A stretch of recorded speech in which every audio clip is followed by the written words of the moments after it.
যার যত বেশি জল আসবে তাকে তত বেশি আমঝালা দেবো। তাই নাকি? হ্যাঁ মা, গাইস, আজকে আমরা আমঝালা করবো। নিচে ভীষণ রোদ্র উঠছে। এই রোদ্রেই তো আমঝালা খেতে হয়, তুমি জানো না? ও মা, হ্যাঁ ঠিক তো বলছিস। এই রোদ্রেই আমি আরে, 2 গ্রাম পেরে আনলাম। আরে তাড়াহুড়ো করে কর না, বাড়িতে সব ফাঁকা। আরে আমঝালা তো খেতে দেয় না আমাকে, কারণ ওষুধ খাই আমি। অল্প খাবা, আমি চিনি বেশি করে দেবো মা তোমার জন্য। তাই নাকি? হ্যাঁ। আরে আমি কেটে নেই। আমি কাটছি। আরে আমি কাটবো। আমঝালা কিভাবে কাটতে হয় তোমাদের সঙ্গে আমি শেয়ার করবো। আরে আমি কাটবো রে, তোর তো হাত কেটে যাবে। আমার হাত কাটবে না, আঙ্গুল কেটে যাবে। তোমার বয়স হয়ে গেছে, তোমার হাত কেটে যাবে, আমার হাত কাটবে না। ভগবান, আমি ঝালা করি কিভাবে তুমি বসে বসে দেখো আর চুপ করে খাবে তুমি। ঝালা ঝালা ঝালা খাবো? হ্যাঁ ঝালা খাবা, আমঝালা খাবা, কাসুন্দি দিয়ে সুন্দর করে আমঝালা করবো আজকে। আর কে কে খাবে? সবাইকে ডাকবো। আগে তো তুমি সবকিছু আনো, নুন হলুদ লবণ পেঁয়াজ, সব পেঁয়াজ লাগে না, সরি আমঝালা করতে তো পেঁয়াজ লাগে না। কি কি লাগবে? লঙ্কার গুঁড়ো, হলুদ গুঁড়ো, লবণ, লঙ্কা, কাসুন্দি। এখন আর ভিডিও কাসুন্দি তো শেষ হয়ে গেছে। কাসুন্দি শেষ হয়ে গেছে, তুমি শেষ করে ফেলছো? হ্যাঁ। কি অবস্থা? আরে ওই যে একদিন তুই বাড়িতে ছিলিস না, হ্যাঁ, তুই বললি না যে আমি ঠাম্মার বাড়িতে যাই মা, ওই তখনই না আমি না একটা আম পড়েছিল, আমি ওই কাসুন্দিটা শেষ করেছি। আমার কাছে বুদ্ধি আছে, কি বুদ্ধি? আইডিয়া। কি আইডিয়া? বাজার থেকে সর্ষে এনেছিলাম, ঝাঁঝালো সর্ষে, ওই সর্ষেটা বেটে আমি সুন্দর করে কাসুন্দি বানাবো, বুঝেছো? আচ্ছা ঠিক আছে মা, তাড়াহুড়ো করে কর না আমঝালাটা। করছি তো, এই যে আমঝালা আমি আমের ছালটা আগে কেটে নিচ্ছি সুন্দর করে, তারপর মেশিনে আমি সুন্দর করে পেস্ট করে আমটাকে কুচি করে একদম সুন্দর করে তোমাদের সঙ্গে সব শেয়ার করবো। বন্ধুরা তাড়াতাড়ি করো। এই দেখো পোকা, আমি পোকা আছে তো। রাখো আমি পরে দেখাচ্ছি, সম্পূর্ণটা শেয়ার করবো তোমাদের সঙ্গে।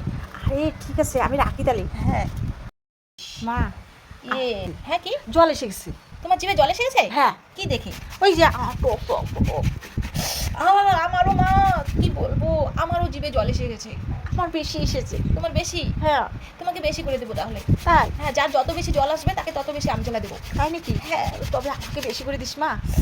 সত্যি মা, দেখো না কিরকম গ্রেভি হয়েছে। ও মা, একটু তাড়াতাড়ি কর না। আমি তো তাড়াতাড়ি করছি মা। আরে তাড়াতাড়ি কর না। আমি কি মেশিন বলো তো? আমি রক্তে মাংসে গড়া মানুষ একটা। ও ঠিকই তো বলছি মা। মা তুই খুব আস্তে আস্তে কর, হাতটা কেটে যাবে আবার।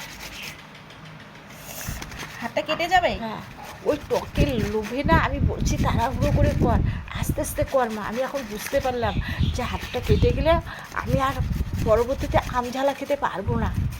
কিরকম হয়েছে সেটা পেস্টটা? সুন্দর হয়েছে। সুন্দর হয়েছে? হ্যাঁ। তাহলে এখানে এখন আমি লবণ হলুদ লঙ্কার গুঁড়ো, তারপরে ধনের গুঁড়ো, এই ধনের গুঁড়ো না, ধনের গুঁড়ো তো দেয় না, না। তারপরে দেবো কাসুন্দি তেল দিয়ে নিয়ে আসছি। ঠিক আছে, হ্যাঁ, তুই একটু মেখে নিয়ে আয়। হ্যাঁ হ্যাঁ, পরে খাওয়া দাওয়া করবো। হ্যাঁ।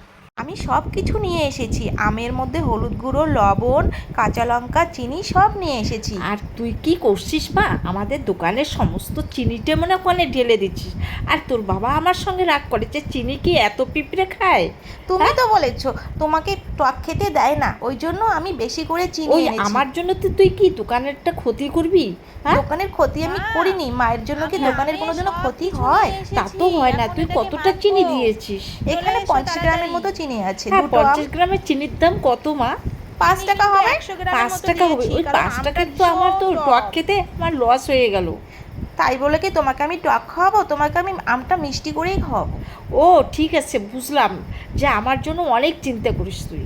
হ্যাঁ, চিন্তা করার জন্য তো তোমাকে আমি সুন্দর করে আম মেখে, এই যে আমটা আমি মাখছি, সুন্দর করে তোমাকে আম মাখাটা খাওয়াবো। আর আমার টক খেয়ে যে কতটা শরীরের ক্ষতি হবে সেটা আবার চিন্তা করছিস? আমের মধ্যে একদমই টক নেই, এই মিষ্টিটা কেন দিলাম? মিষ্টিটা দিলাম যাতে আমের টকটা কেটে যায়। না মা, এরকম করে ঝালা খাওয়া যাবে না, সম্ভব না। বলো তো কেন ঝালা করলাম? এই বছরে আমরা ঝালা একদমই খাইনি, এই জন্য আম ঝালা করেছি। হ্যাঁ, আমি তো বুঝতে পেরেছি। আজকের আম মাখার ভিডিওটা আমাদের এইটুকুই। তবে বন্ধুরা, আমার ভিডিওটা যদি ভালো লেগে থাকে অবশ্যই একটা সাবস্ক্রাইব করে দিবে। আর আগামীকাল নতুন ভিডিওর সঙ্গে তোমাদের সঙ্গে আবার আমার দেখা হবে। টাটা, আজকের মতো।